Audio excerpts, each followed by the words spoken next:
This is the Average Guy Network, and you have found Home Gadget Geek show number 327, recorded on September 21st, 2017.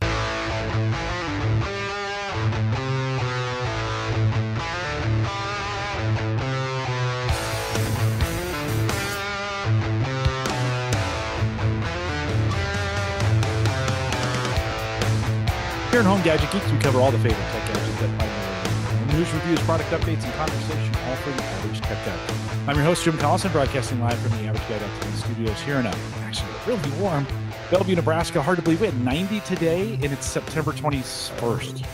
Yeah, it's crazy. Now, I think I think it's the last 90 we're going to see. I bet you'd be happy with some clear skies and at 90 degree weather. Well, we've been, since the hurricane, we've had extremely clear skies. No rain since then, and we'll take it. The humidity's starting to lift off. And yeah, good. We'll talk about that here shortly, but good to have you on the show. Remind folks they can catch the show notes of everything we do, and we'll be typing those up tonight as we go out at theaverageguy.tv. Don't forget, you can also join Home Gadget Geeks on our mobile app. I fixed both Android and iPhone now, so those are both working. Those apps provided by Spreaker. We get them out there as well. Head out to homegadgetgeeks.com. Big buttons, easy to find. iPhone, Android, boom, you're in. And download as an app. You can listen to us live. If you're on the road, best way to do it, homegadgetgeeks.com. Don't forget, if you want to support the show, you can do that on Patreon. We have $1 and $5 plans. The $1 plan gets you pre and post show. So some of the stuff we cover when we're recording, but we're not recording. And sometimes it's fun, and sometimes it's just chit chat. That's available for Patreon subscribers, $1 and $5. Appreciate you doing that. Head out to homegadgetgeeks.com, click on the Patreon link, and you can get it done as well. Apparently, too, I've gone back and forth on this thing, Rich. I got this Amazon affiliate leak. Right. That's funny. Link. And it worked for a while, and then they broke it. They took it away because I did something wrong. Then I reapplied, I got it again, and they took out my management console. They're like, oh, you're closed. I got a coupon, or I got a payment from them last night. And I was like, hey, wait a minute. I thought I was done. So to be honest with you, I don't know if I'm done or not. So I'm not going to necessarily put an affiliate link on the front page like we always do, but a lot of the show notes will have affiliate links in them. If you click on them, works great now. I don't know what to think. Amazon, thank you for your confusing efforts to help fund what we do here at theaverageguy.tv. But if you're out in the show notes, click a link. Chances are we'll make a few pennies off it as well. Don't forget, Home Server Show Meetup is coming up next weekend. So chances are by the time you're hearing this, maybe it's next week. We're coming up within a week, but we're getting together in Indianapolis. I do got to thank Jellycomb. They have been sending me products, which are pretty interesting, but they just sent me, I'll show you the box here. They just sent me this new 3-port smart wall charger, which is kind of cool. Rich, the reason it's interesting, it's got that red port for the Qualcomm fast charge. Oh, the fast charge, yeah. It's coming on it. It's got a regular USB 3 on it, and then, of course, a USB-C port that's on there. Very nice. And so right there at the top, yeah. Yeah, updated for all the latest it's got all the hardware in it. Looks like this comes in white and black. They're sending one with me to the meetup. So if you're coming, we're giving this away. I'm going to have one to test and do a review on, and then we're giving one away at the meetup. Not a reason to come to the meetup, but Jellycomb's been generous and been sending me some products to review, so I'll be running this out. You could never leave home without a good charger. I bet, Rich, during the hurricane, batteries were super important to you, too. I tell you what, those power bricks are lifesavers. Yeah. And guess what I figured? I'm a Zune guy. I'm going to share an unprepared story. Yeah, do it. I didn't have my emergency radio was a little portable thing I had years and years and years and can't find it anymore. So I went on to Amazon because all the local stores were out. So I went on to Amazon, a week before the hurricane hit. Okay. And ordered probably paid a little bit too much for it, but it's probably a $10 emergency radio that I paid $18 for, but it didn't make it in time. It delivered 2 days after the hurricane because UPS had it in the truck on the Friday of that weekend. And then all of a sudden tells me it's delayed due to I imagine it was the gas situation. Gas was really hard to come by that weekend. And so I didn't get my emergency radio until after the storm, but I have a Zune, and Zune has an FM radio on it. So I took that Zune, plugged in a set of headphones, and I didn't have an external non-battery powered, speaker, but the headphones worked. And I could plug that Zune in to its proprietary connector. Remember that kind of wide one, right? And it had USB on the other end. So I could plug it into one of my bricks and power that Zune for hours because Zune battery life was awesome. And so it allowed me to listen to the local radio station during the weather alerts and things like that. But now I have a really fancy emergency radio in our hurricane kit ready for the next one, which we don't want, by the way. No. Maria is headed off and away. We got Microsoft Ignite in Orlando next week. Everybody was really worried about Maria causing havoc for that, but she's not attending, so that's good. Well, the last time we lost power, I bought power bricks. That's not what these are. There's no battery in these, but I lost power. I bought power bricks. We lost power for 4 days during the tornado. Ooh. And so I bought the ladies of the house a power brick and said, all right, this is your emergency kit while we're, while for the future, if we run out of power, let's have these things charged. And super handy to have those batteries around. And, there were places early after the tornado, there were places you could go to that were offering free charging. You could come in and charge things up. And I eventually, do you guys own a generator, and how long are you out of power? We don't. And, as we sat in the dark that first day, so the storm arrived around midnight on the Sunday night, the 10th of September. And the outer bands we started experiencing. And we were sitting there, we having dinner in the dark, we weren't without power yet. But at 3 a.m. in the heart of the storm, power went out. It had flashed a few times before that. So I sat in the dark, me and my cat, and we rode out the storm awake. My wife slept. But so we took, and the expectation was power was going to be gone for a while. That they had told us that's ahead of time because of the strength of the storm. When Irma came across Cuba and kind of whacked Cuba on the left side and made its turn and just hit the keys so hard. I mean, and then it continued north towards Naples, Florida, right, for its second landfall. Well, it was supposed to take a little left-hand turn towards the northwest. And it took a westerly turn, but it stayed more true to north. So it came more central up the peninsula. So we actually got closer to the heart of the storm than we expected to. So power goes off at 3 a.m. So we were ready for it, right? We had most of the things we needed, and lights and flashlights and all that kind of stuff. We had I got a turkey fryer, right? I fry turkeys in at Christmas. That was our stove. You could do single pan dishes easy. Refrigerator, if you keep your freezer closed, freezers will tend to stay frozen for 4 days or more. So we were ready, and we got power back that night at 9:20. Oh, nice. So we were without power for 16 hours. Just a day. There were a lot of people that were without power that only just now getting power back. And I think my last check, 90,000 people out of 170,000 customers lost power in that storm. Yeah. And then within 5 or 6 days, they had everybody but about 10% fixed. And those were the guys who had big trees and other big issues, power transmission lines. And the Black Creek flooding beyond storm stage, flood stage was huge. Mm-hmm. I mean, my daughter's in-laws lost their house. And they have 4 foot of water in their house even before a hurricane hit. Yeah, because of the storm surge. Right. And that's the stuff you got to be careful about. Right. We know this stuff. That's the big difference between tornadoes and hurricanes. Right. Hurricanes, we get 4, 5, 6 days to prepare. Tornadoes hit. And I lived in Kansas. I lived in Tornado Alley, so I know that. And it's a big deal. And I think people in Florida took it very seriously. You can't stop the winds. The winds are coming. I mean, look at the pictures and you can see, but you got to be ready. And we were ready to go without power, but we don't own a generator. That's on our top of our list. Yeah, I think it's on mine too. At least for the refrigerator. Yeah, right. And so we don't lose hundreds of dollars worth of food. But guess what? You can also power a light off of that, and you can do some other things with it as well. So we're going to invest. We're going to make that an investment. I think that's one of the next things I pick up, and then have the right cabling to be able to quickly unplug those devices and then run a charging station into the house. Because I think we have enough tech to keep things running, keep phones running. I don't really need the computers, to be honest with you. I ran them. We got a generator, and I ran my computers. I don't really need to, right? I can run those things off of a phone.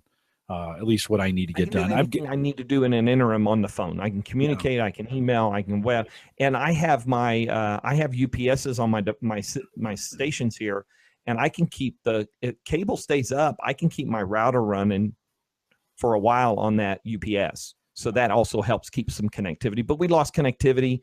Phone system got saturated big time. We could barely get a bar.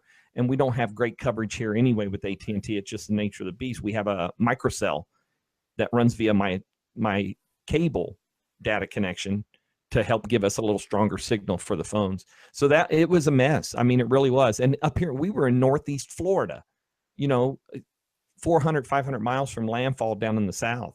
And I'm sure people saw the pictures of the storm surge that flooded downtown Jacksonville. I mean, it was just unreal. And that's the stuff that kills you in a hurricane. Right. Is usually the surge. Yeah, you just drowned. Well, we're glad you're safe, Rich. Thank you. I appreciate it. A little bit of roof damage, and we're going to get some tiles replaced. But all in all, we did well compared to what so many folks, some folks don't have a home and stuff like that. So we're thankful.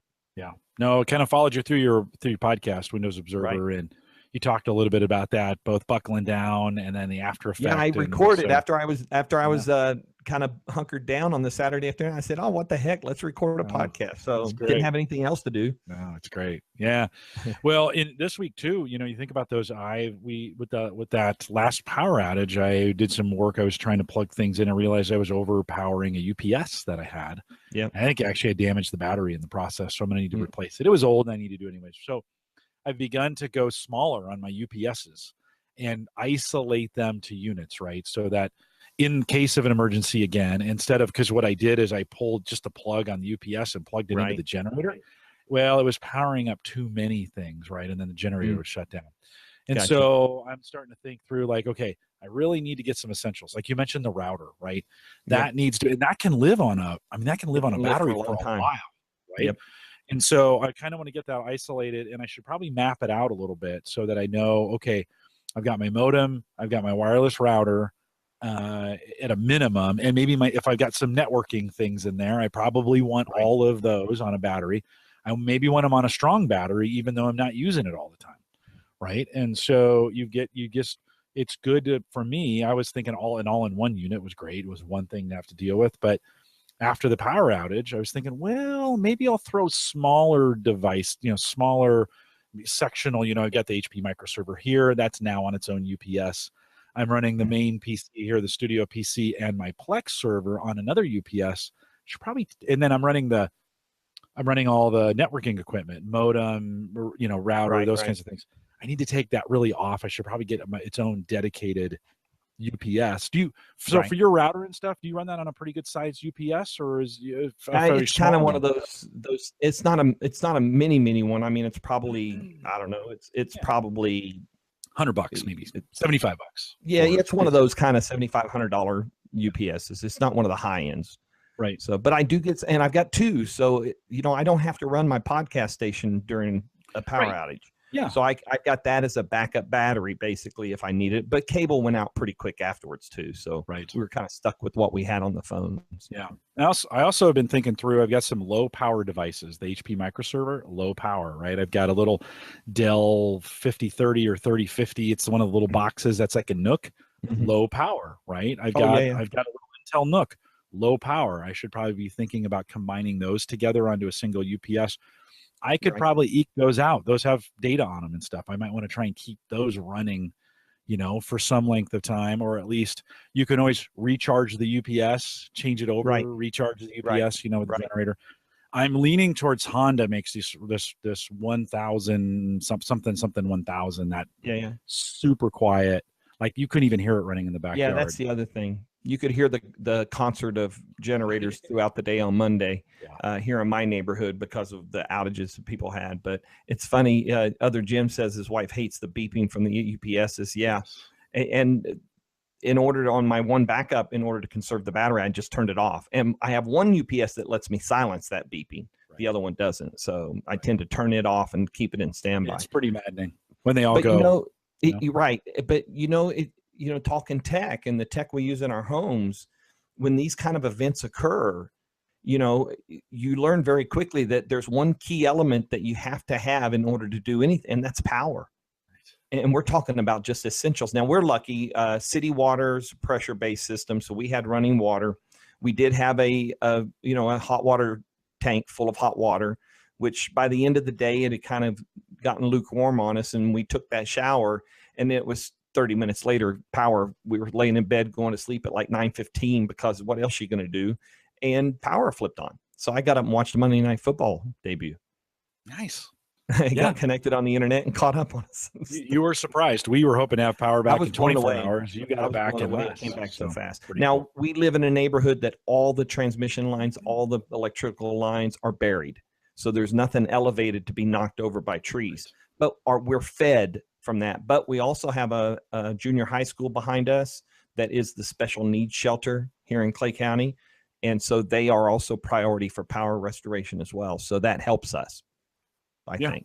Yeah. Well, and think about, you got laptops too that have batteries that could go 4 well, or there 5 you go. hours. Those will work for a while. Yep. Right. Having those around. Well, so anyways, I don't know how we got that in the rabbit hole. I was going to talk to you about it anyways. That's tech. That's tech. Oh no, right on. I was going to talk to you about it anyways. We just, so if you head out to the home service show, we're giving these away. We're giving one of them away. And then a couple of weeks ago, we had Dwayne Robinson on the program, and we talked, let's stay on the power concept here. So he talked about this Belkin Conserve Insight Energy Use Monitor, right? We know kilowatt meters, but this one is kind of like a kilowatt meter on steroids. So it is, it's in the show notes from the show a couple weeks ago. I'll put it in the show notes for this show as well. Basically, it's you put your whatever you want to plug into here, and then you plug it into the wall. What I really like is in a kilowatt meter, if that's back behind your fridge, you really can't see it, right? So they push the display on a wire. You can bring this thing forward. And then what's also cool is you can input your energy cost. So I don't know about you, but energy here is about 10 cents a kilowatt. Yeah, X amount per kilowatt. Yeah, 10 cents. So you can program that in really easily. You push the button, hold it down, go plus or minus, and get your kilowatt in there, and then you leave it. And it can run for 10 minutes and give you it'll give you both a monthly fee or a monthly amount that this device, in my case, I'll tell you why I did it here in just a second, or you can flip it over. It'll give you an annual amount, right? All the miners are using this because they want to know how much their rigs are running them, right? From am I making any money off this? And that's why Dwayne. Gotcha, right. That's why Dwayne did it. This little thing's going to save me $200 a year. Let me tell you why. So I have 2 fridges down here in the basement. Well, I have a fridge and a upright freezer, deep freeze, right? So I started thinking, I wonder what that old fridge, because it's an old fridge, right? We just threw it down there. We got it at a garage sale, and with the kids, we had 5 kids. We needed extra space. But I've never really done like how much is this thing costing me? So I put this on there and let it run for, I don't know, probably about 12 hours. I came back $215 a year to run that fridge. Let me give you an example of what a normal fridge today, about $65 a year. Wow. Right? So then I put it on the deep freeze, and that was running at $75 a year. And I started thinking, okay, I'm about $300 in between these 2 units. I can buy a brand new fridge, and those run about 60, and I don't need that big freezer space anymore, right? So we're gonna buy a fridge that's got the bottom, right, top, no tech. It'll be about $1,000. We'll make that up in a couple years. We'll have one device. We'll remove some things out. $24 on Amazon. By the way, you can't buy them today because I think we sold them out. Wow. They were available when I bought this, and I went back the other night to check it out, and they were sold out. You can buy them from Belkin. Wait for them to come back on Amazon. We'll have an Amazon link in the show notes. Really, really cool, Rich. If you ever want to know what's sucking the power down in your house. Well, now you got me thinking. You got me thinking because I've been playing a little bit with connected home stuff and with the Alexa and Echo and stuff like that. And I'm trying to remember what I bought one of the first ones I bought it wasn't Insteon because I'm testing the Insteon stuff right now. So I have the hub and 2 of these things that were like $39 from Amazon for a kit, which is a great way to get started, right? Although I'm not thrilled about having to have a hub, but before that one, I used probably a D-Link, right? And it's going to give you the D-Link. And D-Link, the app has that feature where you plug in your kilowatt hour cost, and it will tell you how much power it's using and how much it costs. Exactly. There you go. Yeah, you can totally do it that way. I have one of those. TP-Link. Yep. And I think D-Link has them now too. I think you can they're getting really common. If you go looking at home automation devices, any of these plugs, they'll look something like this. You just plug them in and then attach them to the app. And most of the apps have kilowatt have that ability to monitor the usage. Yeah, tell you what you're using in it. Super smart way to do it. By the way, I think the connected home in the future just automatically does that for you. I think you're gonna plug something in, and there's gonna be a whole house. And it's gonna be able to connect to the network and understand what your kilowatt hour cost is. Yeah, totally. But It was one of those eye openers, and I talked to Sarah, and I'm just like, hey, look, we're spending $200 extra a year on a fridge it's just terrible energy consumption. We don't use them; they're old. Let's get something new that's high efficient.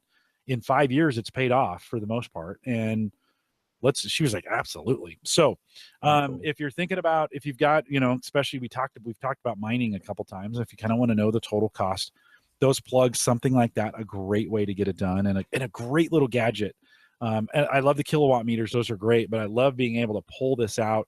And actually, to be honest with you, Rich, I love it being app independent. It was just there, It's just there. Yeah, you set it up and come back 6 hours later, and you're like, okay, here it is. So that's the Belkin Conserve Insight Energy Use Monitor. That no sponsorship there. I just bought it. Dwayne said buy it.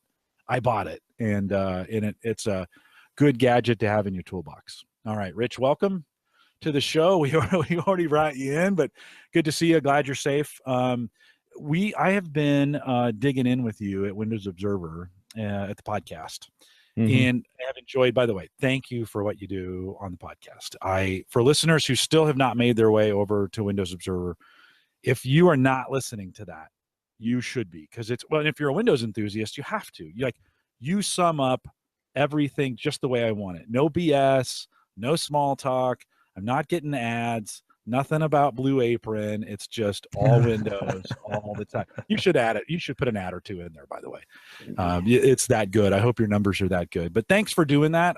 What are you looking at as we think about Windows? There's a lot coming up here in the next couple of weeks. Yep. How are you going to handle, from a podcast perspective, what's your plan to kind of handle this Windows rollout?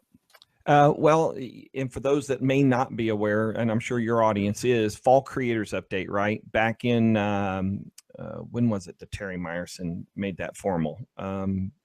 Was it 2 weeks ago, right? Was it only 2 weeks ago? They made the date, 17 October, right? So 17 October, actually the third Tuesday of the month of October, Fall Creators Update. And they used the term globally. It will be globally available. Now, in the past, they've kind of been very patient rollouts, and I don't think they're going to change their approach. I think they're going to just push it out very slowly and easily, watch what happens, and adjust as necessary. But so this is the second feature update for 2017.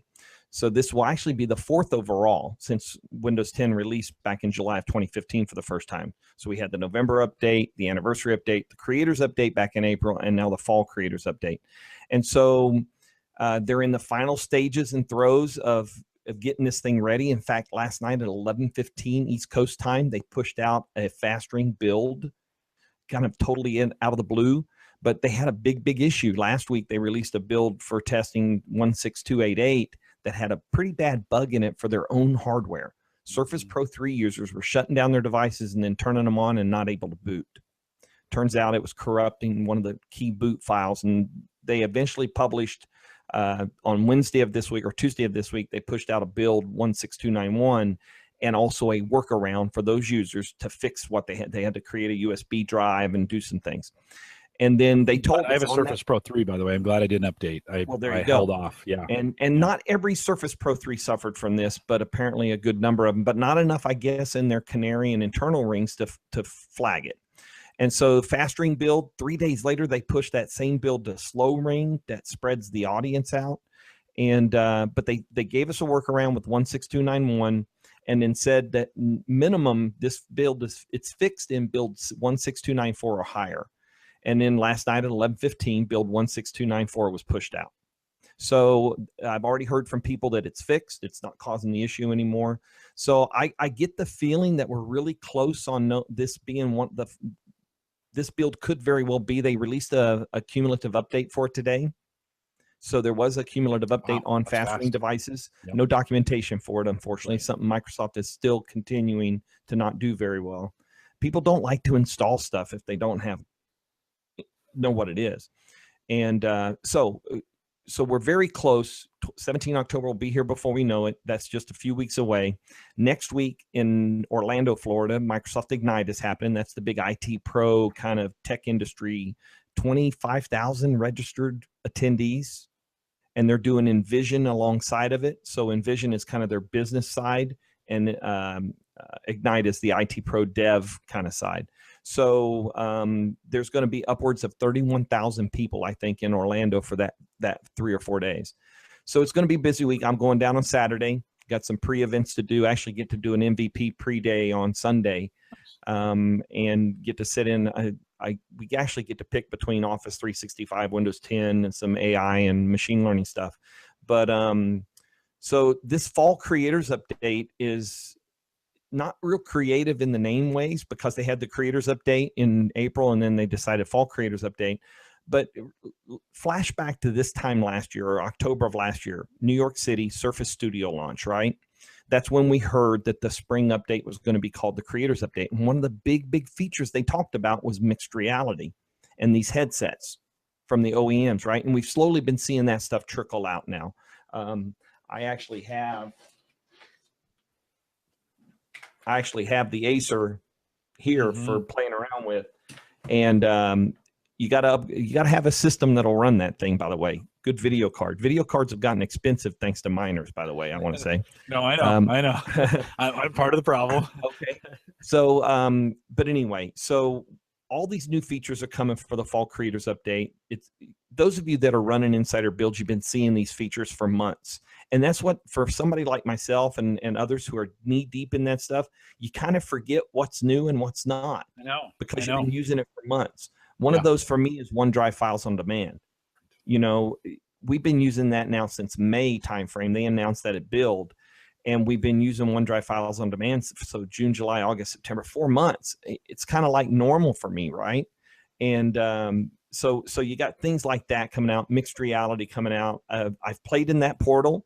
I've been in the system. It's a place where you can run a bunch of 2D apps basically, but the content is starting to spin up now. And that's what was the problem. They announced these things last October and then didn't have the hardware to go with the software in April. And then May, pre-orders for the HP and the Acer headset went off. They didn't ship until the beginning of August. So this whole mixed reality, we were talking about it beforehand, right? You know, Microsoft showed off View 3D back in May at the education event in New York City and showed how you can put a 3D object in a scene, right? Using your normal RGB camera on any device, running Windows 10. Well, and then nothing happened. And then all of a sudden, WWDC happened a couple weeks later. AR Kit came out. People started sharing that stuff on Twitter and other places. And now the iOS 11 is out and people have it on their phones. And I told you earlier, one guy laid out an entire IKEA living room on the subway platform. So the Microsoft one, we saw it. It was cool. Nothing. And now all of a sudden Apple's out there with it out in front, and even looking at their face recognition, right? 2 years ago, we were using face recognition on Microsoft Windows phones, 950, 950 XL. So yeah. The fall creators update I think Microsoft is finally getting their feet under them in this pace, right, of doing these updates. There's a lot of discussion out there that people think Microsoft should back down a little bit on the features and things of that nature, but I don't see it happening. I see this. They've changed over Server. They've changed Office 365. They've changed other products and services to this same 2 times a year feature update cycle.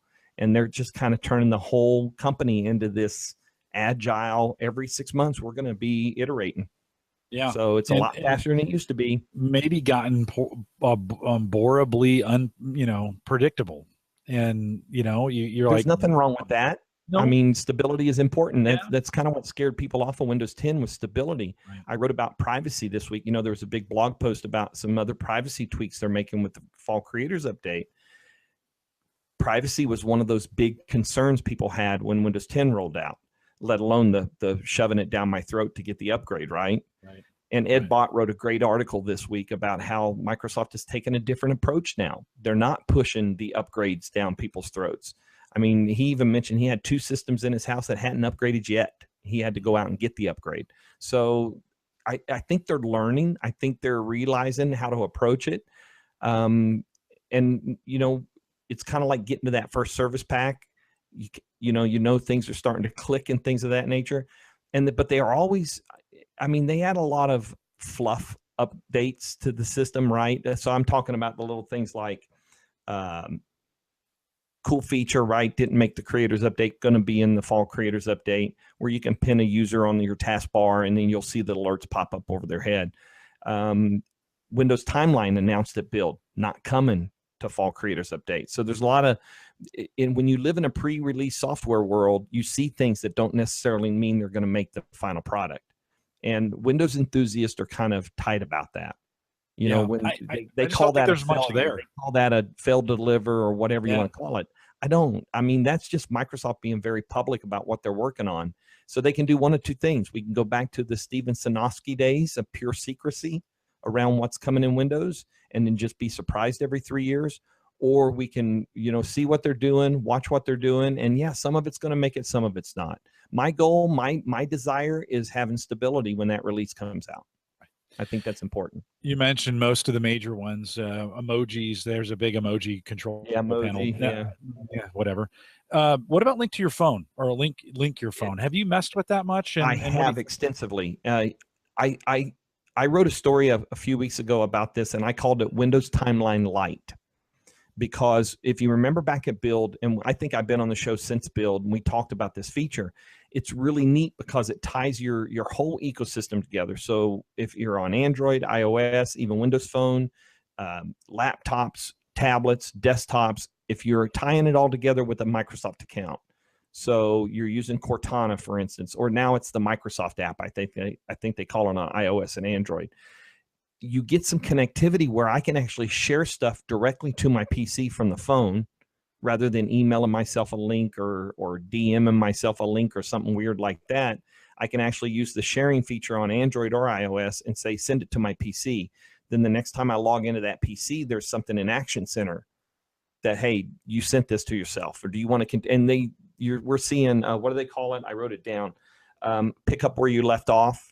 Or continue on PC is the feature they're talking about. Yeah, and I've seen that pop up in Cortana a couple of times. Hey, do you want to finish here? I noticed you're done over there. You want to finish here? So let's say I'm working on the podcaster, which I'm on right now, and I'm looking at a website. And then I shut this machine down, and within 30 minutes, if I go open up another machine on the same Microsoft account, which is the case, I'll have an alert in the Action Center that says, you were doing this over there. Do you want to continue? So that is basically Windows Timeline, what they showed us, except the interface to Windows Timeline will be a little bit different, a little more robust. But a lot of the features of Windows Timeline, that whole idea of continuing what you're doing on other devices, is going to be there when Fall Creators Update comes out. I can't wait to get this on my other systems. I really can't. I'm itching to put 16294 on everything right now, but I'm trying to be. Yeah, I don't corrupt my podcast machine until it's final. Same thing with the main desktop. Well, but don't you find as an insider, and especially in the fast track, you said this just a second ago, you start testing these products, you kind of think they should be I mean, you've had them for 2 or 3 months, right? Yep. And you're like, I've gone back to some of my older PCs that don't have those features. Like Cortana has been moved. Cortana's settings have been moved into the settings panel, right? And I'll go to an older PC. It's not there. You know, you get GPU measurement now in Task Manager. That's coming. It tracks multiple GPUs, which is cool, but it's not in the old stuff. And so I find myself going back to old PCs and going, oh, maybe I should just put this on the fat. No, I'm gonna fight the urge. Fight the urge. What's great about this whole process is you're gonna have a window if you're on Fast Ring. Once that, they're gonna let us know when that window opens that you can flip the switch on that device without having to reformat it or reinstall, and you'll be able to be on Fall Creators Update, what they're calling now semi-annual channel, right? That is standard release. So there'll be a window. You got to be paying attention though, because if you stay on Insider Fast and you pick up that first RS4 Fast Ring build, you're there. You would then have to you can go back. Yeah, you can go rebuild. I've got a couple PCs, I think I have 6 here in the house, and they're in varying states of places. We're down to one Windows 7 box, right? We're still running. Is that right? Wow. We're still running Media Center. My wife doesn't quite want to give it up just yet. We're ready for Plex, but she doesn't want to quite give it up yet. But I have a couple PCs, and I want to take them off the Fast Ring, but we're so close to this. So when when Fast Ring releases on the 17th, I'll give it a couple days. I'll update them, and then I'm pulling them down off the Fast Ring, and then I want to put a couple of different ones on back on the Fast Ring. to kind of keep and monitor that. But it is a challenge to be able to kind of, you got to, okay, what did I even did so much as I made Windows. I took the Windows desktop and I saved it down. You know, you can go into your Windows computers web. I think it's in a web folder, which is the weirdest place for it to be. But I copied that and then I put the version. Because then we went on a version of Skip Ahead. That's right. Yeah. And so For I put Redstone one on 4. a Skip Ahead for Redstone 4. And I was like, how am I going to, I have to visually keep track of these. Then you have to think about, okay, since they're all in sync, because they're all on the same ID, I started changing it in one place and it would update everything else. Right. So I had to go into each of the computers, turn off the sync. Like, okay, for the desktop, I'm going to turn off the sync. So having the computers in these different states is, my recommendation is just have one if you can. Yeah. I've actually put them sometimes under different accounts. So I use a different Microsoft account for those that are in the fast ring. That's a good way to kind to of do keep it too. that sync issue down. I started naming my devices based on what they're running. So W10 FR RS3, Fast Ring Redstone 3, SA Skip Ahead RS4. So when I see them on the net, well, I pretty much know I got Surface Book that's on Fast Ring. I've got a 2-year-old HP Spectre from 2015, from build 2015, that's running Skip Ahead. And then I have the HP Spectre 2017 version, the big 15-inch model that's running release preview. So you get the app updates. And then, of course, I just broke this Ultrabook out from ThinkPad, the X1. This is the X1 ThinkPad. What do they call it? Yeah, X1 Yoga. There you go. It's the one that goes 360. And this is just a beautiful device. And it's got an OLED screen on it. And that's kind of my standard machine now. So it's not got anything special on it. So you're right, though. We're kind of unique edge cases. Right, with all the machines we have, and probably a lot of who listen are also very edge case because they got 3 or 4 devices. I don't even want to start counting the virtual machines I run for reference, just that I update to keep for reference purposes, so I can go back and look at them. So I got the whole spread there. I got Windows 7, I got Windows 8.1 update 2, I've got Windows 10s, I've got Windows 10 Home, I got Windows 10 Pro, and all of them in various stages of Fast Ring or Skip Ahead or something. So yeah. We're definitely edge cases. No, right on. But I have a feeling there's listeners out there who are shaking their head like, they're listening to this. They're Windows, they've got multiple PCs going on. It's been hard to keep up. I do want to ask you this though. Do you feel confident in, hey, they can always mess something up between now and then, but I kind of get the feeling this is going to be a fairly stable release that we can kind of recommend from day one. Like, I think for most people, don't you think? Or I think with the Surface scare, do you think maybe not? Do they wait? Nah, here's the thing. If you're listening to this show, you're most likely an advanced user. I think you're going to be ready to go day one. And there's going to be ways to go day one, right? You don't have to necessarily wait for Windows Update. You just, once they update the Windows 10 update file on the site, you can actually trigger the update yourself. So what I will be doing though is I won't have all these various devices on different levels, because once we go final here, all of my devices except for one will remain Fast Ring. That'll be Fast Ring. Everything else will come to current release or semi-annual channel, whatever you want to call it. Because those early days, I got my first green screen of death on the Spectre tonight running Skip Ahead. I forget what I was doing. I was listening to a live stream and downloading some updates in the store, and it green screen. First time I've had one. So that's the green screen special to the test devices, like a blue screen, except it's green.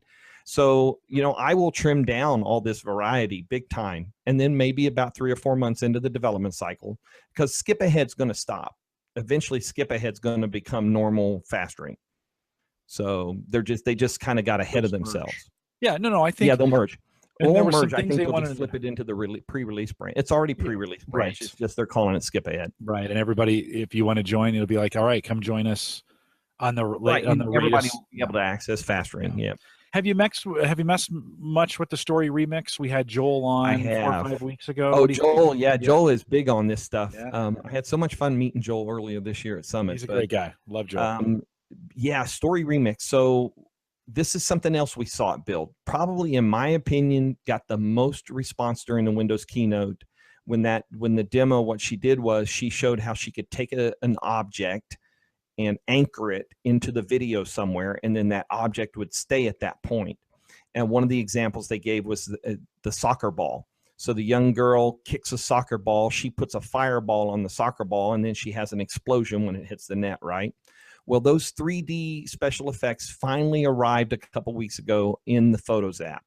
You might remember a few weeks ago we went through a weekend where Photos app suddenly was renamed Story Remix, and then later that night it was back to Photos. What they did was finally I think they're gonna keep it Photos, but what they did was in the album tab that's in there, they've turned that into Creations. So Creations work whether it's an album, whether it's a video, whether it's a bunch of photos. So Creations, I told them, my feedback to them was great name choice, right? Because that's where we're going to create and store stuff. And then you have your videos and stuff like that. So I've played with it a little bit. I actually, they ran into some problems. It was supposed to have been out earlier, but now if you're on, no matter what system you're on, if you're running the Photos app, whether you're RS2, which is Creators Update, your Fast Ring, Skip Ahead, all of the photo apps now have the feature.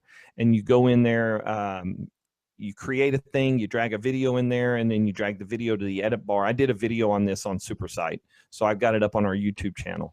And it was my cat against the robot vacuum. But so now you have... Rich, we got to get better. Like, I know these exploding soccer balls, but we got to, I mean... There's so many other things we could be doing when we think about that. I know those are examples. I'm interested in seeing like real world examples where people make really good ones. I'm not a big fan. No, I agree. Yeah. You know, these are quite novel in this sense. There's like 53 different special effects, but I think where they're headed, and they kind of gave us a glimpse of this at Build, was the ability as a community. So as a group of people, say soccer moms, and every one of you took some video from some perspective, and the demo showed that you would be able to incorporate that stuff very easily between each other.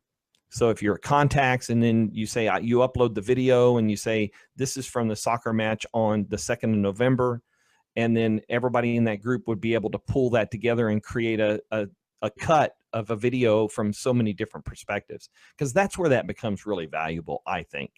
I showed it to somebody else and they were thinking about kids, you know, kind of learning how to use a tool like that.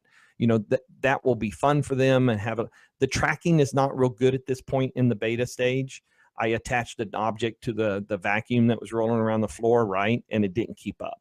So it's beta. It's, you know, I think everybody saw what they saw in May and really expected this to be on it. And it's still going to be a beta when the Fall Creators Update comes out. Well, I had issues early on with it being able to track my pictures from the Drobo. So I would attach it to, you know, if you got pictures on a NAS, they wouldn't always stay. I would do albums, and you would be in the middle of creating something. Because I think the best use of Story Remix is in being able to take 50 pictures and some music. Yep, and just click and just have a video. That's actually super useful. And that works very well, I think. Well, and beyond the issues of where you have your photos stored and stuff like that. I had to have them local. And even then in the early versions, it was doing some weird things where they would be there and then they wouldn't. And I try and move them around. I don't think the interface yet is as intuitive as I need it to be able to change things. And, you know, it is if you don't like it the first time, the promise is one click and it remixes it. Redoes it. Yeah. That's the idea behind the remix button. I like that. Yeah. And I think that's where it needs to be. I mean, I think that's 99% of the people are going to say, I went on vacation. I want to make a little video. I want to share on Facebook. Yep. In fact, if it had a share to Facebook button on it, it does. Does it? Okay, good. So in the Story Remix feature with the 3D special effects, or if you took 20 photos and put them together in a remix, there is the share option now, and it actually gives you 3 video sizes. So it says small, medium, or large. Good. And then it uses the system share targets. So if Facebook app is on there, you can target Facebook with it, or Twitter, social media, stuff like that. Okay. So it is there now. Yeah. I'll have to give it another look, because I looked at it a couple months ago and it kept dropping my pictures and I was getting frustrated.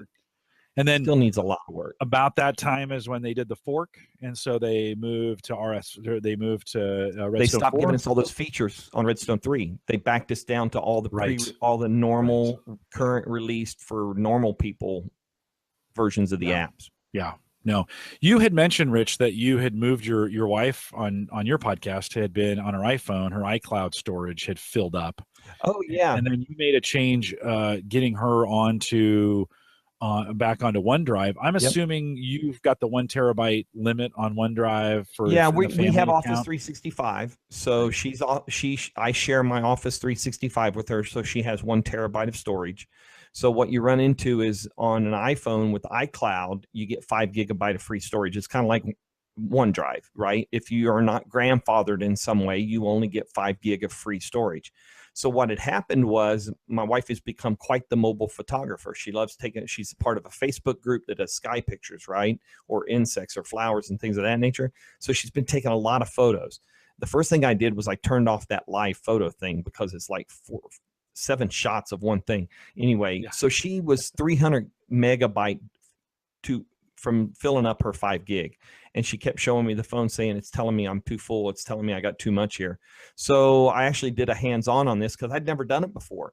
But you can actually deactivate that iCloud storage on an iPhone and have OneDrive installed and designate OneDrive for your camera roll backup. And it will actually take all the photos sitting in iCloud or on your phone and sync them to your camera roll on OneDrive. So now guess what? Those are not only on your phone, they're in the cloud, they're on your desktop, they're in your laptop, your tablet. So they're available in other places. And now she's got a terabyte worth of space. And OneDrive's nice because even on Android, OneDrive manages what you're using on the phone and what you're not using. So every once in a while, Android OneDrive will pop up and say, hey, you've got a gig of photos here that you're no longer accessing. Can we just leave those in the cloud and get them off of here? And it does. And I think the iOS version of OneDrive does it too. So if you're in that ecosystem, it's easy to stay in that ecosystem, even if you're on Android or iPhone. Yeah. And I've been doing that via the Drobo. They have an app where anytime I get in with Wi-Fi, it just automatically starts moving them. Starts to do them. I need to attach my, my personal account for my Microsoft account does not have my MVP stuff. So I'm not taking advantage of that 1 terabyte. Gotcha. Hey, let me ask you, we talked a bunch about backup last week. Was that last weekend? Nathaniel came on. We talked about Crash Plan in them changing. How are you backing up? Let me just ask you got OneDrive for all your photos, for the podcast stuff. Where are you putting that at this point? Well, I kind of run a combination of things. So I have now OneDrive client on all of our devices. I pick by default to store documents and pictures on OneDrive. So that turns your local document and pictures folder into cloud-based storage, right? Well, it's local because the way OneDrive works right now for everyone on the creators update. This is one of those features that we've been using it for 4 months and soon everybody will get to. But so so OneDrive, as it works with the current release of Windows, which is creators update, stores the files. You have to selectively pick the folder that you want to sync locally. In the old days, OneDrive placeholders, you could see the whole structure, but you didn't have to store the whole structure. Well, that's coming back with OneDrive Files on Demand. So when Fall Creators Update installs on your system, you're going to have a new OneDrive client that's going to have the cloud option. So you'll be able to pick what's in the cloud, what's not in the cloud. And it's awesome because it gives you that flexibility again, right? And software apps are being built to understand the cloud, so it will download a local file if you need to work on it and then sync the changes.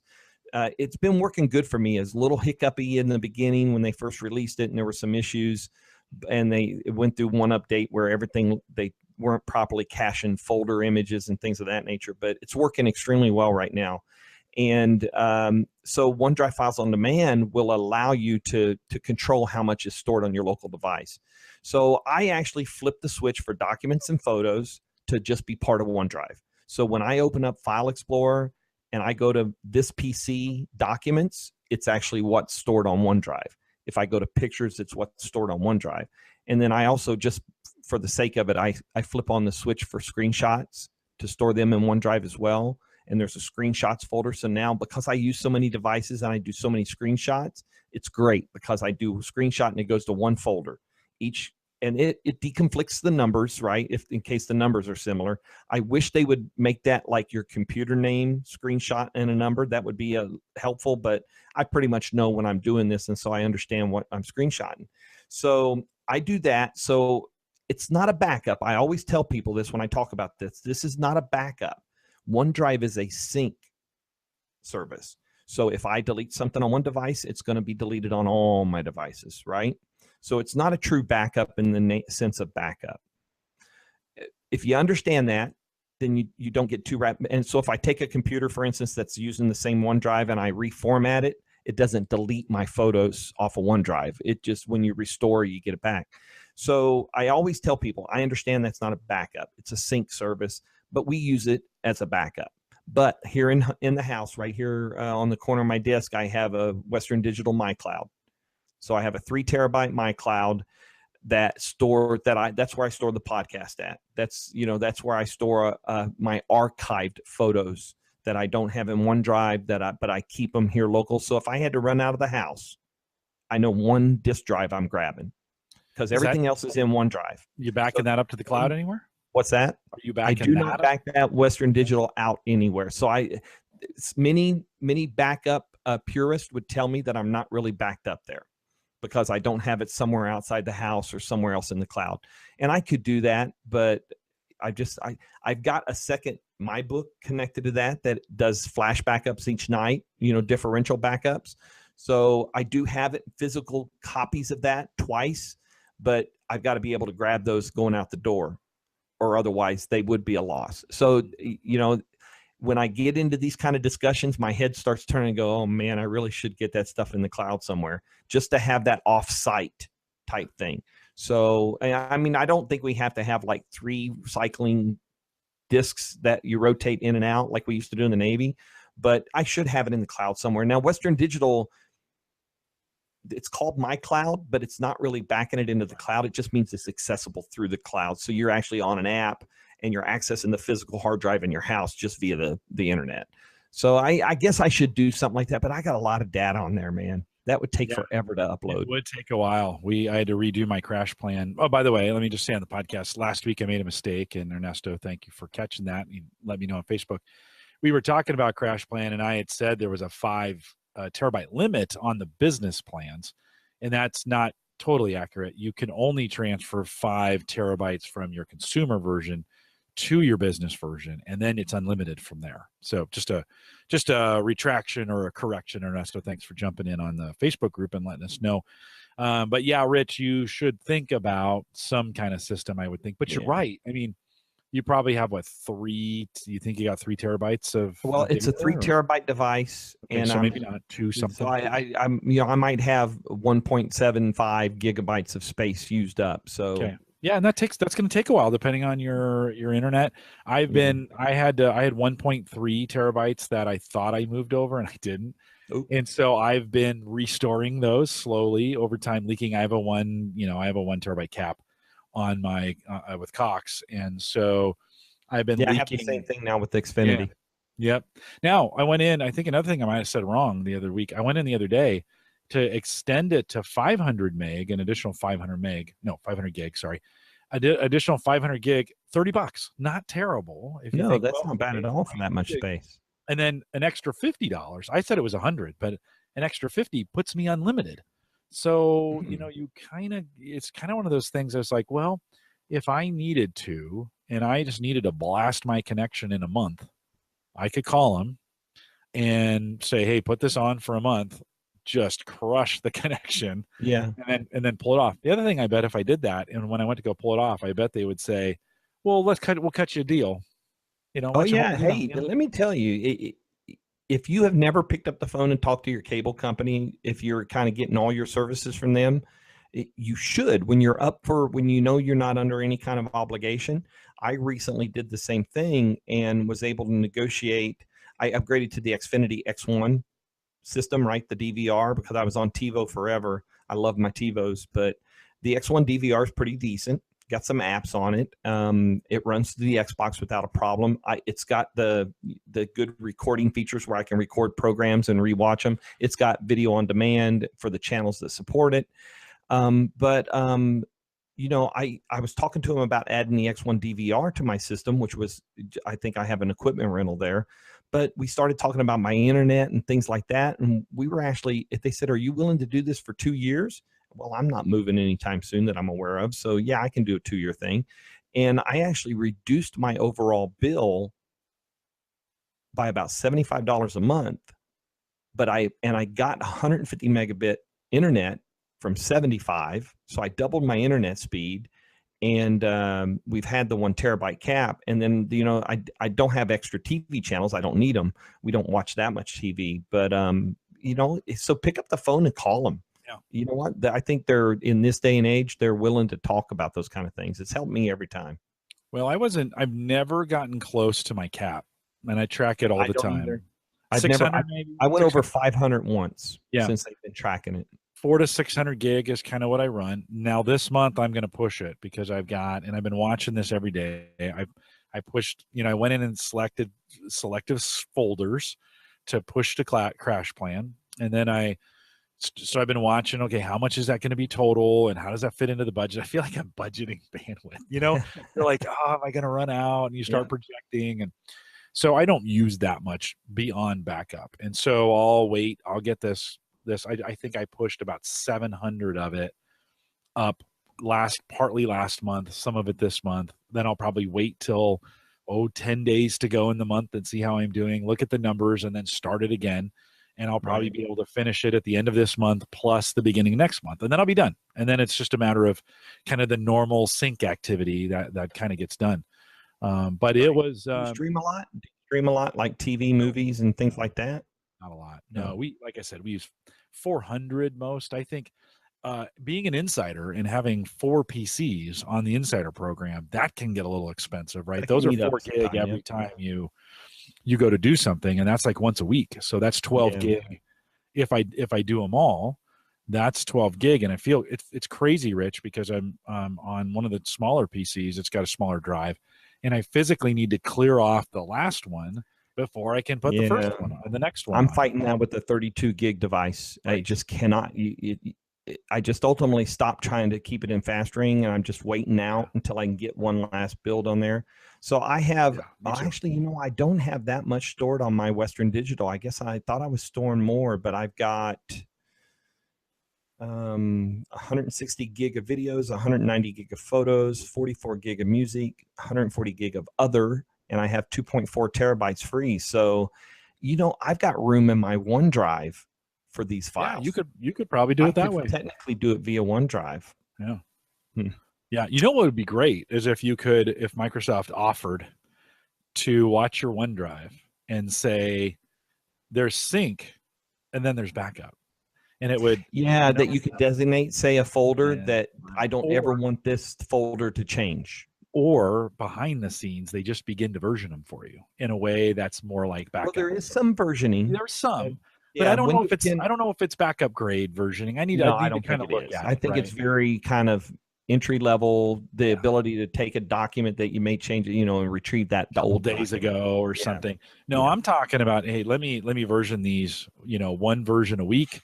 This was Crash Plan's problem, right? If it doesn't take long when you start doing version, trust me, I've been watching my Acronis backup, and I load them to the Drobo, so I get to see what they look like, right? And versioning takes up a ton of space. I mean, it is just, it can just chew through it. And so, but how handy would it be if Microsoft could figure out a way to both sync and have some great backup and a restore to say, because this is what was great about Crash Plan. I could go into the UI and say, I want everything from the 13th to download it. Boom. It's, you're doing it, you're done, not complicated.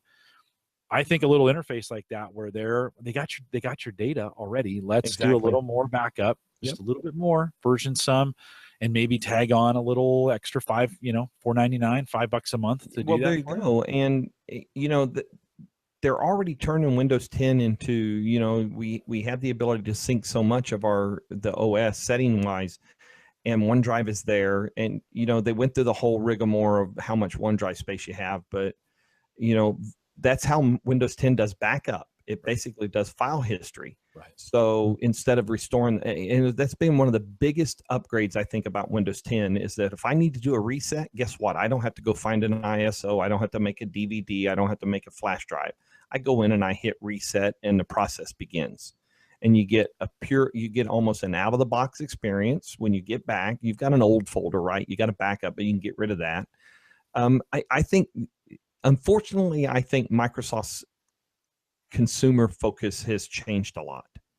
They become very, enterprise. Office 365 is making their money now. Azure, Xbox. Well, Xbox is a consumer brand too. So today they released pre-orders for the Xbox One X, the normal version.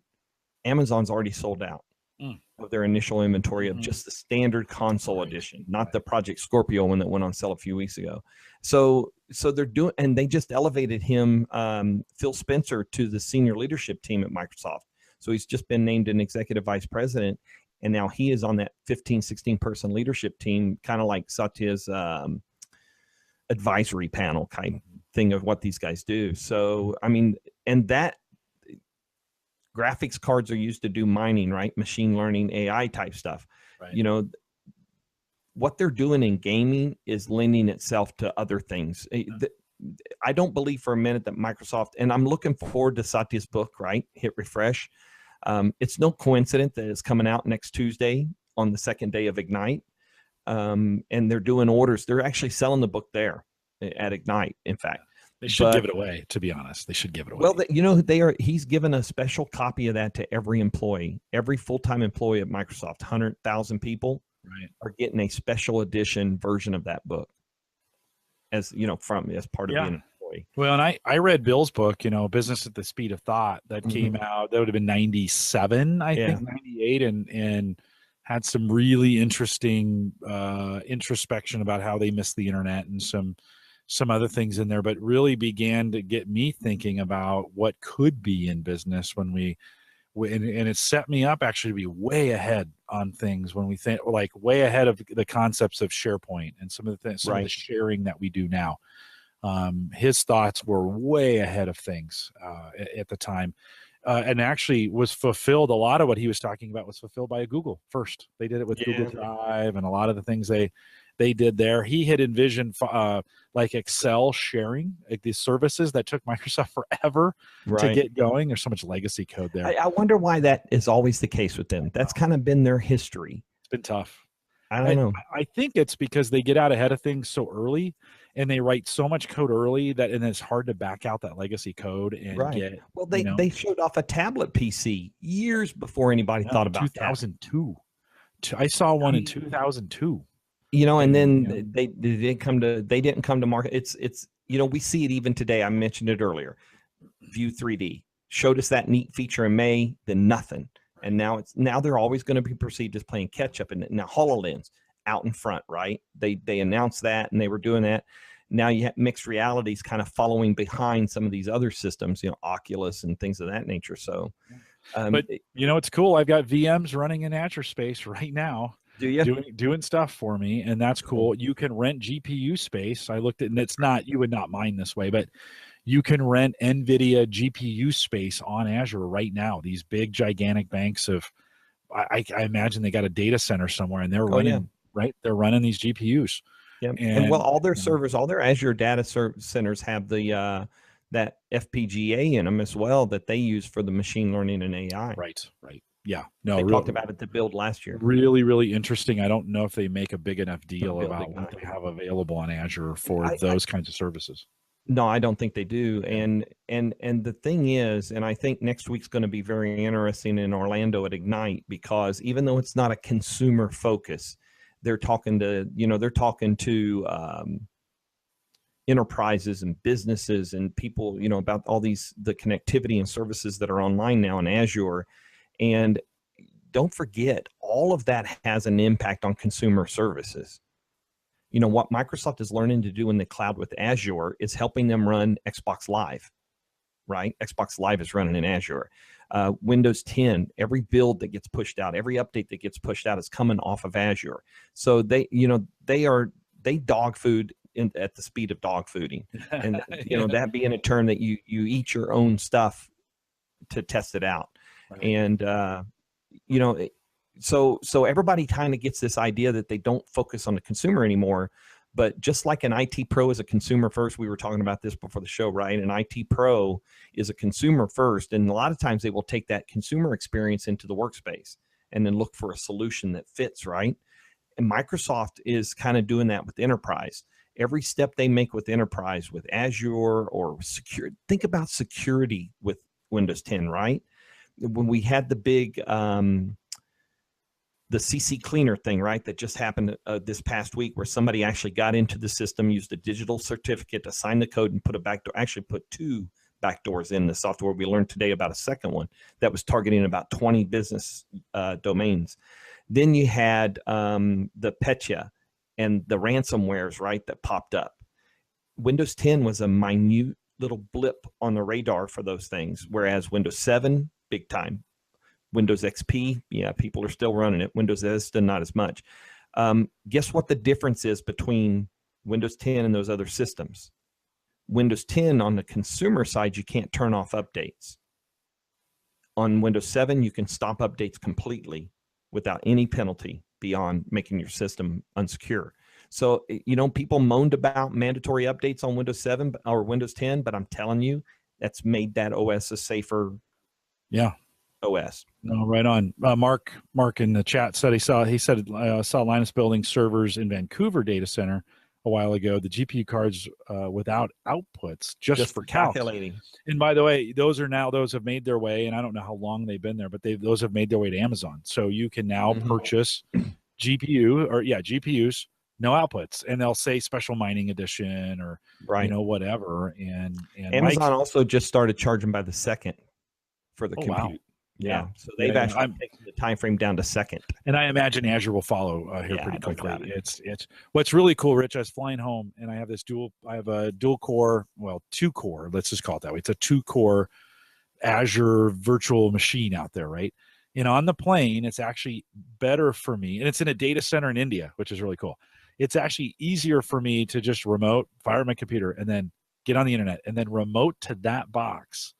And if I have anything intensive to do on the internet, I get way better throughput off that box than I would from the plane. Now, you could, in theory, you could watch videos. Still not a great experience over remote desktop, and you're still governed by the speed at which those screens refresh. So not a great experience. But if you were running something that was bandwidth intensive, and you were on a plane, man, it makes it super nice. I think that box costs me a little under $30 a month. Really? And so is that something you just turn on when you need it? Yeah, you can. You can just always run it. I run it all the time because I've got some processes and some stuff that I'm running on it. I don't pay for me. I pay if it's on, I'm paying for it. If it's off, I'm not. That's right. It's when I could shut it off. I'm going to watch my budget. If I feel like I'm going to run over, I may shut a few down. But it's been a great place for me to test. But it was just one of those things. It was like, okay, well, the India data center, South India is really cheap, and so they're a couple dollars cheaper to get them in India than they are here in the United States on Azure. And so I was like, okay, let's give it a try. And wow, really great experience to be able to remote desktop into it, do some stuff, surf fast. And if you're just reading stuff or keeping up with things that are going on, it works great. And of course, it has the speed of the data center, not the speed for the aircraft. Right. I get frustrated running my virtual machines off of an SSD on my main desktop. So I can imagine I might have to look into that. Yeah, it's pretty interesting. And the smallest, I use Azure Blob Storage for my podcast. Right. My podcast is stored on Azure and Blob Storage, so it serves up from there. Do you know what you like on a monthly basis? You track my budget. It's like nothing. I use my MVP budget, right? So full disclosure to people listening, both Rich and I have $150 of credit because we're MVPs, and I don't go near that. So it's very reasonably priced. I am Rich. I'm going to try and max it. This is my goal. Like, it's been sitting there unused. And so Uyghur and I, over the last couple of weeks, have been doing a lot of work around Bitcoin mining. Not really Bitcoin, but altcoin and some other. Right. And there's a project called GRC Coin where you can actually get coin for doing the distributed community projects. So SETI or protein folding. Right. And there's a whole bunch. IBM actually has one called the World Community Project that Mike turned me on to, where cancer research and AIDS research and Ebola and Zika virus, they can submit packets to this World Community project and get this distributed computing done, right? So it's kind of a cool thing. And you get these little GRC coins. They're worth, I think, 3 cents a coin. So it's not like, you're doing it to make money. Right. But it's been kind of fun to do those things to help other people. And it's bandwidth and it's money I was just letting sit on Azure. Right. And I thought, I think I'm going to have to get in there and spin up a VM or two and see if I want to. I'm assuming I can run whatever OS on, so I could even Windows join 8. the VM. Windows 8 is, but then you need to go in and upgrade it. So well, okay, but what I'm saying is you can go in there and upgrade and then join the fast ring. For instance, you could run test builds. I haven't done that. I'm assuming they're not blocking that. I haven't done that yet. I spun up Windows 8 instances and left them. I updated them one time and then I just kind of left them because I don't care. Windows 10, Windows 8, it doesn't matter. I'm running process. I'm going to have to do that just to see what it runs. You should check it out. India, I think it's South India, has the cheapest prices. I went through them all. And the data center in South India, living up to a very bad stereotype, has the best prices there. And so check it out. Rich, one more thing before we go. Yep. This is just a funny story that you had about you went to try to see a movie today. In fact, I kind of messed things up because I asked you to be here. Yep. And then you were like, "Oh, I was going to see a movie." What happened at the movie? Yeah, I kind of you're very good about setting up your dates, your calendars, right? And so we had set up on this date because we knew this would be the right time frame to talk Fall Creators Update. And so I had forgotten to stick it on my calendar. Well, leading up to, everybody's probably knows that they Phantom Events, who do different theater-based events, they bring you in and show you live stuff or whatever. Well, we just recently had the 35th anniversary of Star Trek II: The Wrath of Khan. And so Phantom Events did a special day where several theaters were showing 2 showings. There was a 2 o'clock and a 7 o'clock show on, and the date of this show was the 13th of September. Well, the 13th, the 10th and the 13th of September. So it was a Sunday and a Wednesday. Well, on the 10th of September, we were in a boarded up house waiting on Hurricane Irma to arrive. So was not, and the city had been locked down. People were being told, don't move around, get off the road. So no go to the movie on the 10th. I was looking at the 13th and was seriously almost ready to go on to the 7 o'clock show. And I was like, no, it doesn't feel right. You know what? People don't have power. I shouldn't be doing normal things right now. So I chose not to go to the show that day, and still not even thinking about tonight and doing the show with you. And then you hit me up last night on DM and said, hey, we still good for tomorrow night? And I was like, oh, man. And then we talked a little bit, and I was like, you know what? No, the right thing. I made the commitment. I'll be there. Well, my local AMC theater popped up so I went to cancel my ticket through Fandango, and I looked, and my local AMC theater was showing that, because up until yesterday, they weren't showing it. Well, they showed they were doing a 2 o'clock and a 7 o'clock show as well. So my AMC theater is only 15 minutes from here. And so I was like, oh, that's perfect. I'll front load my day of work, right? That's flexibility of working from home. I front loaded my day, got my content done, told my editor, hey, I'm taking an extended lunch. I'm going to go see Star Trek Wrath of Khan. Because what they did was they put on an encore performance because of all the conflicts that were happening around the original days. So get to the movie theater. I have my Fandango. I show my Fandango, get my popcorn and my drink, and go sit in the theater a few minutes before 2. I was the first one. There were only about 7 of us in there. But 15 minutes after 2, the guy walks in and says, we're having a bit of a problem getting the movie started, but we're working on it. So hang tight. Because we're late, we're going to give you a free voucher, but hang tight. 15 minutes later, they came back and said, we can't run the movie. And turns out that in the age of digital theaters, nobody ships film anymore to theaters that some kid up there in the booth is putting on the reels, right? And you always have that interruption in the middle, right? You remember these, Jim? Oh, yeah. They have to change reels. Yep. Anybody young listening to this has zero concept, because basically what you're doing in this day and age is you're streaming the movie through the movie theater, just in a higher definition on a bigger screen. And they're DRM'd.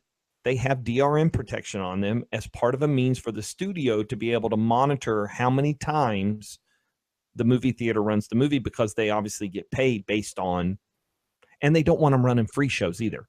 right? So that somebody can just watch it. So apparently the DRM code that they had been given for the 2 o'clock show, because they're timed, I learned from the manager. So they have a 4-hour window to use this code once they get it. And the code is only delivered just before the movie is scheduled. So apparently that code was corrupted. There was not time to get a replacement code because of the way the process works, which I find kind of crazy, ridiculous in this day and age. But yeah, because of DRM, I did not get to see Star Trek II: The Wrath of Khan this afternoon. And I thought I was being slick, going to the 2 o'clock show, staying here with the podcast. Oh man, That's hilarious. You were about that close to getting another DM today and saying, you know what? But no, I would not abandon you on the show for that. But it was just too funny. So I started streaming it on my Xbox earlier. Good. It's a good one. I think it's a good film. Yeah, I think it's that might be my favorite Star Trek of all time. It came out in 1982, right? Yeah. It came out in September of 1982. I had shipped to boot camp a month earlier. So August 11th is when I shipped to boot camp. So I was in the boot camp. We don't watch movies like that when you're in boot camp. And then A school, C school, overseas. So I'd never seen Star Trek Wrath of Khan in the theater. And I was like, oh, this would be cool. You know, go there and see that. And unfortunately, DRM. Sorry about that. No, it happens. Thank you for being here. I appreciate it, Rich. Always good to catch up with you. We'll plan you again in the spring as we think about whatever they call the next whatever update. They're going to call it. My money's on it's not going to have any form of creators update in the title of the update. I think they squeezed that turnip with creators update and fall creators update. I don't think it's going to have a season either. They took so much Nah, heat. that created some havoc too. They just need to call it Windows 10 versions. What will it be next year? 1803. Yeah. You know, like this one's 1709. No, once we get used to that, you know, again, you had to think about it for a second, but once you say it a couple times, 1803. Okay. Yeah. It's 1803. And it's so much easier. It means something because now you're like, if I go back to some of the other updates, like the anniversary update, it's like, when was that again? That was 1607. Yeah. But that's not, exactly. You know that because you write a guide around this thing, right? Yeah. But for me, it's like, what? I don't know. So anyways, if you haven't checked out Rich on Windows Observer, get that downloaded to your podcast player of choice. That's a good one to have. Rich, I listened to you at 1.4, I think 1.3. And there are moments I think a little sped up. Yeah. I speed it up and you speed yourself up anyways. And there's times I have to stop and take a breather. I go, okay. It's a lot of information because you just and for those of you who have never listened to Observe Tech, it's basically approximately about a 45-minute show of just headlines with a quick little bit of commentary around them. Occasionally I get up on a soapbox, but for the most part, I just kind of talk about Windows headlines and news from the week. And I'm not kidding you. I probably run through 25, 30 items in that 45-minute window. No, it is a wham bam. It's there quick. But the best feedback I get is like what you said. People just love it for that quick snapshot because it gives. And then if you trigger on something, I've got show notes on my Wikipedia on my wiki site that you can go click on the link. And you should have corrected me. I do this every time. Windows Observer is the site. WindowsObserver.com. Yeah. Observe Tech is the podcast. Yeah. I don't know We're why about to do episode 246 listen to it every week. Like you're in my rotation. Usually Mondays now, Monday afternoons, I pick you up because you had it on Saturday weekend. Yep. And I pick you up, and I always mess it up. So WindowsObserver.com is the website. Observe Tech Podcast is the podcast. Get that downloaded, listen to it. If you want to keep track of what's going on with Windows, Rich does it right. And Rich, thanks again. I'll remind everyone, don't forget about the Patreon link we have out there. I mentioned that $1 and $5 plans. If you want to do Patreon, you get the pre and the post show. So Rich will stay around for a little bit of post show tonight. We won't go too long, but if you want to do that on Patreon, get us there. If you want to contact me, send me an email, jim@theaverageguy.tv. Always love your feedback and just appreciate. There's a couple of you who email me every week. And Neil, thank you for doing that, by the way. Neil sends me an email and lets me know, good show. Sometimes he says, didn't like it. That's okay. I like getting that kind of feedback from you. It's very helpful to know what's going on. Always appreciate that, especially if it's good. We appreciate it. And lots going on here. Of course, the AverageGuy.tv platform, both web and media hosting, powered by Maple Grove Partners. Get secure, reliable, high-speed hosting from people that you know and you trust. Christian's got plans as little as $10 a month. That gets you web and media hosting, particularly good for podcasters. So if you're thinking about starting a podcast, Maple Grove Partners is a great place to go. And it's super secure. Christian just crushes it in that area. And it's just a bunch of, it's kind of like having a local media server. Super good. Christian, super good at what he does. So head out to maplegrovepartners.com. Check it out. Don't forget our apps are available now. Both of them are working. HomeGadgetGeeks.com. We thank LastPass for their sponsorship of what they do. Amber's coming back on November 2nd, I believe. We've got her scheduled, so we'll finally get that done. We've had a little trouble getting her scheduled. Next week, let me warn you, next week, special podcast, because it's International Podcast Day on Friday. So Thursday, Dave Jackson, Daniel J. Lewis, Ray Ortega, going to join me. We're going to take Podcasters Roundtable, Ray's show, bring it here, and we're going to talk gadgets around podcasting. So if you're not interested in the podcasting stuff, I know some of you aren't, but if you are, it will be gadget related. We're not going to talk about host providers and some of those things, but we will talk about around a lot of the new gadgets that are coming out around podcasting and some of those things. So those four guys will join me. So if you want to come back next week, we've got those three and me joining us. By the way, Mike Uyghur still alive and well. I spent an hour with him on Facebook. What do we call that video? It's Messenger. Messenger Yeah, I don't know what they call that. Call it Messenger video? Is that what it is? Anyways, I'm not sure. He's alive and well in Topeka, and so we gave him. I gave him a ring. Kyle Wilcox is here in 2 weeks, and Kyle's set up a. Well, we're gonna have 2 podcast shows in a row. Kyle set up a podcasting whole tech setup in the school that he's working in, and he's got the kid. He has the kids. He's got the kids. Did you hear me say that? He's got the kids podcasting and doing something really, really cool. So I think it's going to be a great show. It'll be more about what the kids are doing than about the podcasting, but I love what Kyle's doing. I love his heart. So he's going to come in and talk about what he's doing in the school. And then we've got a special product coming in Silent Circle. So I haven't actually, they were supposed to send me some product and I haven't seen it yet. So we'll hopefully get that here in the next couple weeks, bring them in, and we've got some interesting shows coming up for you as well. Rich, thanks again. We'll be back next Thursday, 8 p.m. Central, 9 Eastern, out here at theaverageguy.tv live. Download that Observe Tech podcast, and we'll see you next week. And with that, we'll say goodnight, everybody. Good night.